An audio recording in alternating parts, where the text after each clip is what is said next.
Hello students, in this video we'll see how to compute the principal curvatures of planes, spheres, and cylinders. So let's recall the principal curvatures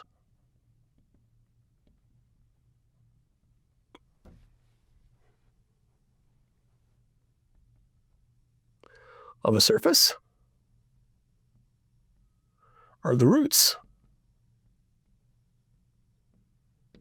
of the equation determinant of the second fundamental form minus lambda, the first fundamental form, is equal to 0, or equivalently,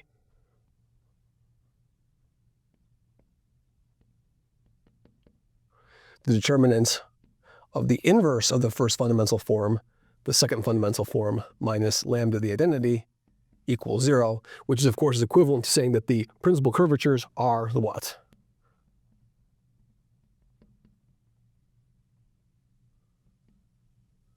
Are the spectrum of this operator over here. Great. Okay, they're eigenvalues of that matrix. All right, so let's do this simple example. So let's do several examples to get a better understanding of what's going on here, right? So here's the first example. If R of U and V is A plus B U plus C V, like this. Then, of course, RU, the first fundamental form is basically, if I assume these vectors are unit vectors, right? So I might as well assume that these directions are unit directions, put unit directions over here, like that. Then the first fundamental form, this implies that I is equal to du squared plus dv squared, which corresponds, of course, to the matrix 1, 0, 0, 1. But in this case, all the second derivatives are 0, so the second fundamental form is just the 0 matrix, right? So it corresponds to, it's completely degenerate, 0, 0, 0, 0, like that, okay? And so, of course, what's the spectrum of this thing over here? So I want to really compute the inverse. I have just the, what will happen over here. So I do this calculation. I really have determinants of lambda. I have a negative lambda, a 0, a negative lambda is equal to 0. So that says that lambda squared is equal to 0, and that's going to force lambda to be 0. So the plane is flat, so all the principal directions are 0. So for the plane, kappa 1 equals kappa 2 equals 0. There's no curvature to a plane, which we understand. So we think of these things as curvature measures, and both the principal curvatures are 0, which means that any sort of normal curvature to this planar surface is 0. So there's no curvature at all to a plane, okay, which is what we expect. Good. Nonetheless, it's important to get to the example where you have the degenerate case where you have the 0 curvature. Let's look at the next example, the most sort of uniform example of curvature. So if we look at R of U and V, which is cosine U sine of V, sine of U sine of V, and then what? And then probably cosine of V over here, like that. But if this is the case, and we see the first fundamental form, let me put these in terms of theta to make sure that we see sort of more uniform. I want to do this in terms of theta instead of using V, so we at least are consistent with our spherical coordinate notation. So look at this surface over here. It doesn't change anything, just theta and phi, right? Which is going to be just a cosine of theta. I want to do cosine. I want the cosine of phi, sine of theta, sine of phi, sine of theta, and then a cosine of theta. That parameterizes the unit sphere, right? So what's the first fundamental form? We know the first fundamental form of this is going to be d theta, so we've seen this in previous videos, d theta squared plus sine squared theta d phi squared. And for the sphere, I have this beautiful result that I know that the normal vector is in the same exact direction as the vector field of position, right? So we've seen in previous videos, the second fundamental form for a sphere is the same thing as the first, right? That's just because geometrically what happens with a sphere? Geometrically, with the unit sphere, if this is the vector field of position, if that's your R for your parameterization, your n hat is where?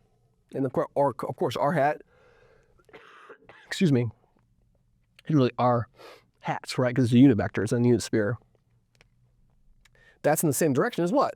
N hat. So in other words, R hat is equal to N hat. So any derivative u with respect to R is the same as the derivative you use with respect to n hat, right? So in other words, for this parameterization, you see that this first and second fundamental forms are exactly the same, right? So now, of course, we have this beautiful result. So we look at determinant of the matrix 1, 0, 0 sine squared theta minus lambda 1, 0, 0 sine squared theta, like this, and set that equal to 0. Well, of course, I'm just going to have a 1 minus lambda. So this is going to be, on the top, we have a 1 minus lambda. On the bottom, we have a sine squared 1 minus lambda, right? So that's going to force, this becomes what determinant? This is equivalent to the determinant of 1 minus lambda, 0, 0, and then sine squared theta, 1 minus lambda, like that, equals 0. And this forces, of course, I have a 1 minus lambda squared sine squared theta equals 0. So that forces lambda to be equal to 1. There's only one principal direction. And of course, since this is basically a multiple identity, that says that every direction has the same eigenvector, right? Is this every direction is an eigenvector? And so this says that every direction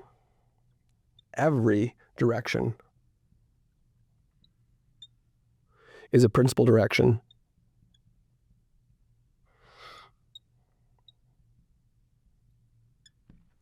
And K normal is K1 is equal to K2 is equal to 1. In other words, any section, any curve you have on the unit sphere, the normal curvature encapsulates everything, right? That's because every section is a normal section, essentially, right? Okay, excellent. Good. So that's the sphere. That's the other other degenerate case. So again, in this situation, the principal curvatures are the same for a plane and the same for a sphere. They're 0 for a plane. They're identical to 1 for a sphere, no matter what sort of direction you have over here. So if you pick up this point over here, any direction you go, the curvature, you're going to be on a what? You're going to be on a great circle, essentially, and all the principal curvatures are equal to 1. So kappa 1 is equal to 1 over here, kappa 2 is equal to 1 over here, kappa n over here is equal to 1 over here. They're all equal to 1, right? So all the curvatures are exactly the same. That follows from the fact that the sphere is completely symmetric, right, with the same symmetries of the curvature. All right, let's do the last example. The last example is going to be the, as I alluded to, the cylinder, right? So the cylinder is parameterized by what? Let's just do u and v. Just cosine of u, sine of u, and then v. That's our parameterization. It's a ruled surface. And so, of course, what's the first fundamental form going to be? So I have ru is equal to negative sine u, cosine u, 0. Rv is just going to be k hat. Ruv is equal, so ruu is going to be what? Is going to be negative cosine theta, cosine u, and then negative sine u, like that, 0. And then, good. And then what's RUV going to be? So RUV is equal to RVV is equal to 0, okay? And so, of course, what's my unit normal vector to this thing? It's going to be this cross this, and so that's just going to be in the direction of the unit circle, right? And so we see that the, what will the second fundamental form be? So my n hat for this, n hat, or just vector n is going to be I, j, k, and then negative sine, cosine 0, 0, 0, 1, right? And so that's going to be what? That's going to be equal to, the I component is going to be cosine. So I get cosine of theta, cosine of u. Then the next component is going to be what? The next component is going to be a, let's think here. Good. The next component is going to be a, the j component is going to be a positive sine u. And then the k component is going to be 0, right? And that's a unit vector, actually. So this is a unit vector. So when I dot this equation over here, now I need to make sure this is the outward pointing normal vector over here. And so this is pointing outward, which is good.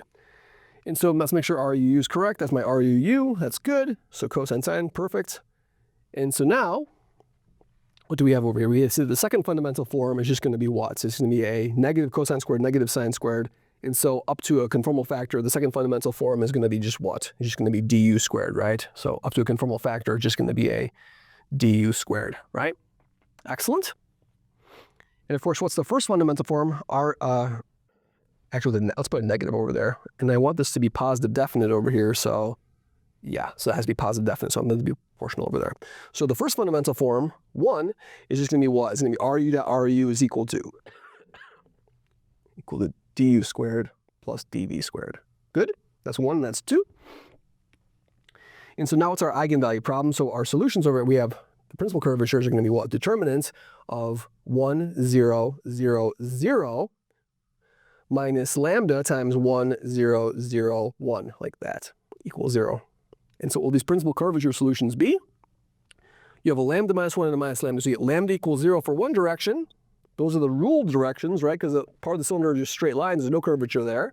And you get lambda equals 1 with the other direction over here. So this is really your kappa 1, and that's really your kappa 2. And that should make sense, too, because if we think about what a cylinder looks like, if you look at a cylinder like that, here are the rulings over there. Here are the rulings over there, right? And so, of course, if you pick any particular point on this cylinder, what can you say? At any particular point, if I move along this direction, you're just moving along a straight line. If you're moving along that direction, you move along a circle. So over here, your K1 is equal to 1, and over here, your K2 is equal to 0, and then everything in between sort of interpolates between 1 and 0 as you move along those normal directions, those normal sections of the cylinder over here. So that gives you sort of a third sort of quintessential case. Now, of course, what we want to do is we want to understand like the local behavior of surfaces near these principal directions. And of course, we think about these things as saying that really you want to be at your surface really looks like a quadratic surface, and where K1 and K2 tell you like the maximal stretches in the X and the Y directions, as we'll see in further videos. Thank you very much.